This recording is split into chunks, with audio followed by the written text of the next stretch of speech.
Llevo haciendo fotografía desde hace 5 años de manera un poco más formal, o sea, 5 años saliendo con mi cámara a diario. La fotografía, sobre todo la fotografía de calle, empecé a apropiarla a mi estilo de vida porque me encontraba un poco aburrido en la rutina y sinceramente aprecio mucho a la gente que tiene la capacidad de observar como esos pequeños detalles en la cotidianidad de sus vidas. Y también para poderlo hacer conmigo y llevarlo como un poco más llevadero, porque es que mi vida es demasiado rutinaria, empecé a apropiar la fotografía de calle para eso. Me gusta mucho analizar a la gente, de hecho puedo pasar horas viendo a las personas, me gusta analizar las conductas, la actitud, la expresión corporal de las personas. Entonces la fotografía de calle me permite fijarme en ese tipo de detalles. Pertenezco a un colectivo que se llama Flagrante Colectivo, de hecho somos 4 los compañeros que fundamos y que administramos este colectivo. Hemos hecho algunas exposiciones aquí en Querétaro, San Juan del Río, en Amialco, y también he tenido la oportunidad de dar algunos talleres en Querétaro, en Ciudad de México. Soy autodidacta en la fotografía, pero la verdad es que como me apasiona muchísimo, me metí muy de lleno a investigar todo esto, y desde luego la regla más importante pues es jamás salir de tu casa sin tu cámara y disparar lo más que se pueda.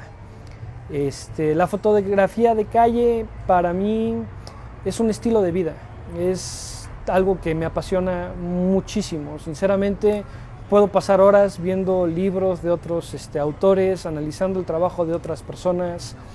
Me gusta prestar especial atención desde el proceso de la edición y selección de mi fotografía hasta la publicación de las mismas. Y también como persona autodidacta, siempre agradecido a quien se encuentra dispuesto a enseñar a los demás, y entonces procuro que también cuando alguna persona tiene alguna duda o quiere algún consejo o algún tip relacionado, pues bueno, pueda ayudarlo con eso. El street photography es un género que es muy específico, a veces es un poco complicado de explicar con palabras.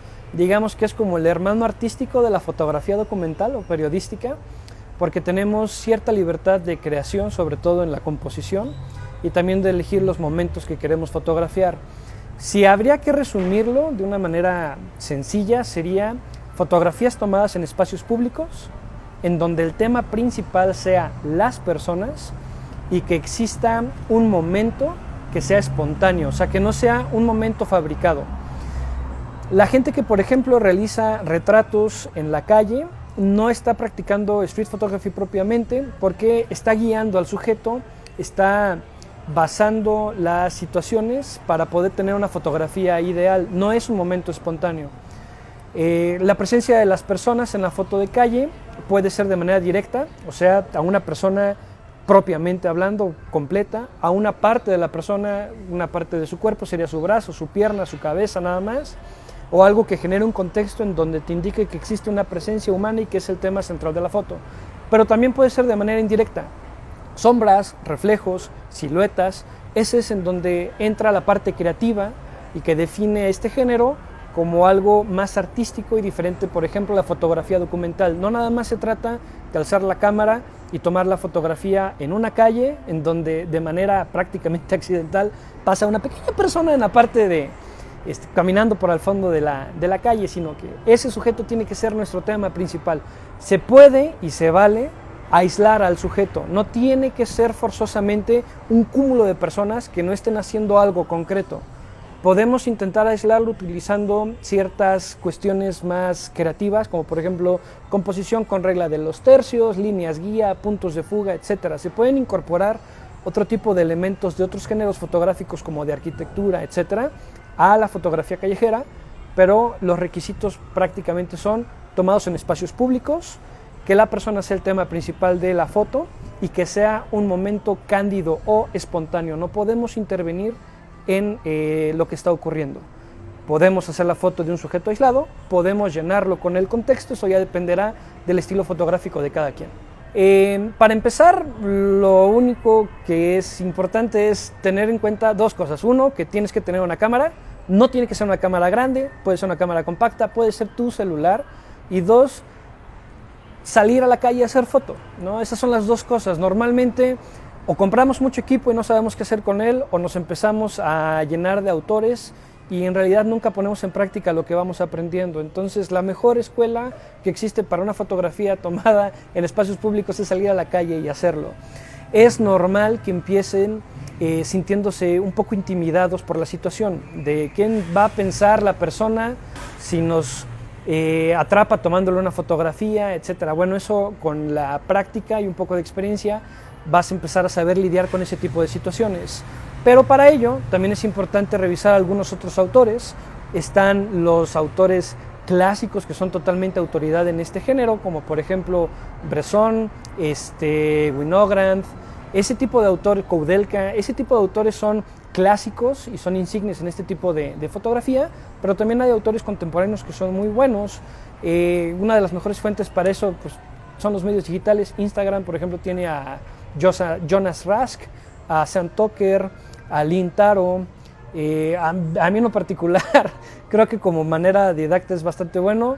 Se llama Eric Kim, Tatsuo Suzuki, Daido Moriyama, etc. O sea, podemos incluso dividir la escuela de la street photography en dos corrientes diferentes, que es la versión occidental, la versión oriental, y son dos conceptos totalmente diferentes de la foto. Está la fotografía más elegante, como por ejemplo la fotografía de Saul Leiter, y está la fotografía que es un poco más sucia, que incluso pueden rayar como en partes de snap photography, que literalmente es subir tu cámara y tomar una fotografía, pero dándole un sentido de street, como por ejemplo de Daido Moriyama. Entonces son dos escuelas diferentes, son dos concepciones distintas del mismo género que es street photography, y poder aprender de los dos creo que es bueno para poder incrementar los conocimientos y la técnica. Tips para poder hacer street photography. El primer tip que les puedo dar es acostúmbrense a su herramienta. Su cámara en realidad son sus ojos. Si lo que ustedes ya están viendo les gusta, esto en realidad solamente es una herramienta para poder captarlo. Como parte del ejercicio diario, acostumbrarnos a la herramienta está acostumbrarse a una distancia focal.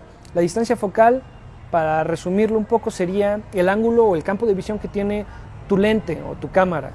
Acostumbrarse a una distancia focal que sea fija, que sea constante, te va a ayudar primero a entender cómo vas a componer tu foto, y acostumbrarte a ella te va a ayudar a que movimientos que son más llamativos ante el ojo de las demás personas, como tener que incorporar la cámara al nivel del ojo y poder tomar una foto, ya no lo hagas, y puedas tomar fotografías a nivel de la cintura o desde el pecho sin necesidad de estar viendo tu cámara o tu visor o tu pantalla, y poder componer de esa forma te ayuda a pasar desapercibido. Solamente practicando y disparando mucho con la misma distancia focal te terminarás acostumbrando. ¿Cuáles son las distancias focales recomendables? 28 milímetros es bastante amplio, pero te ayuda a poner contexto en la foto. 35 milímetros, que es lo más parecido al campo de visión del ser humano. O 50 milímetros son las tres distancias focales más usadas, por ahí 40 milímetros. Y el segundo tip sería el proceso de selección. La naturaleza del street photography radica en compartir lo que estamos nosotros haciendo. Seleccionar las fotografías y tener un buen autocriterio para poder identificar de las fotos que tomamos cuál sí y cuál no vale la pena también es fundamental. Para poder hacerte de un autocriterio vale muchísimo la pena investigar y documentarse el trabajo de otras personas. Saber por qué un día que tú sales a caminar y regresas a tu casa con 500 fotos puede ser que ninguna haya valido la pena. Si 2 valieron la pena, 1 valieron la pena, entonces el día completo habrá valido la pena. Tienes que entender que estás trabajando con material humano, que aparte es espontáneo, del cual tú no puedes intervenir ni manipular, y que habrá veces en que podrás regresar a tu casa con 10, 15 muy buenas fotos o ninguna y no pasa absolutamente nada. El criterio para poder seleccionar las fotos tiene que empezar con uno mismo. Generar un autocriterio también es básico para compartir el trabajo. Aprovechando ahorita el tiempo de contingencia, salir a la calle a hacer fotografía todavía no es muy buena idea, pero de las cosas que podemos empezar a hacer es, si tú vas apenas empezando en fotografía, agarra tu herramienta de trabajo, tu cámara, y ponte primero a practicar los aspectos básicos, ¿no? Familiarízate con el control de tu cámara para no perder tiempo cuando salgas a la calle en estar viendo qué ajustes vas a tener. Familiarízate con los modos semiautomáticos de tu cámara, lo puedes hacer desde tu casa. Aprende cómo funciona la luz para que también cuando tú ya salgas a tu casa sepas cómo poderla medir, cómo obtener los resultados en sombras, reflejos, siluetas, etc. Ya una vez que termina la contingencia, participa en las caminatas fotográficas. Hay grupos como el nuestro, el de Flagrante Colectivo, que organiza caminatas mensuales. Normalmente ponemos algún tema específico para que siempre lo tengas en la cabeza, por si te falta un poco de creatividad o ese día estás un poco bloqueado, sepas o tengas algún objetivo en mente. Pero participar de las caminatas es una muy buena herramienta para conocer otras personas que también hacen esto y empezar a practicar un poco más. Pero no te tienes que esperar a que exista una caminata. Puedes empezar a documentar parte de tu vida diaria. Por eso es importante que tu equipo se adapte a tus necesidades. Si para ti, para evitar el pretexto de que es que no tengo cámara conmigo, no voy a hacer foto, necesitas comprarte un teléfono que tenga una cámara decente o una cámara compacta para que siempre lo tengas en tu bolsillo, hay opciones muy buenas que son económicas y que te impiden quitarte ese pretexto de que no lo traes contigo para no estarlo haciendo. Entonces, ahorita no importa si estás confinado en tu casa, puedes de cualquier forma ponerte a practicar en eso, o si ya tienes material, si tú ya has salido a tomar fotografías, normalmente todos tenemos un archivo fotográfico que no hemos tocado en mucho tiempo. Ponte a seleccionar tus fotos, ve cuáles son las que sí o cuáles son las que no valen la pena editar. De las que sí editas, ve cuáles son las que valen la pena publicar y empieza a experimentar con otros estilos de edición. Si te gusta la fotografía en blanco y negro y alguna vez intentaste hacer fotografía a color, este es el momento para que aprendas a editar a color, o viceversa. Si solamente disparas a color y te llama la atención la fotografía en blanco y negro, también practícalo. Son dos escuelas completamente diferentes de fotografía, siguen diferentes reglas. Entonces, este es el momento, estando en casa, de informarte, de aprender, de practicar, para que cuando después tengas la oportunidad de salir a la calle, pongas en práctica todo lo que has estado aprendiendo.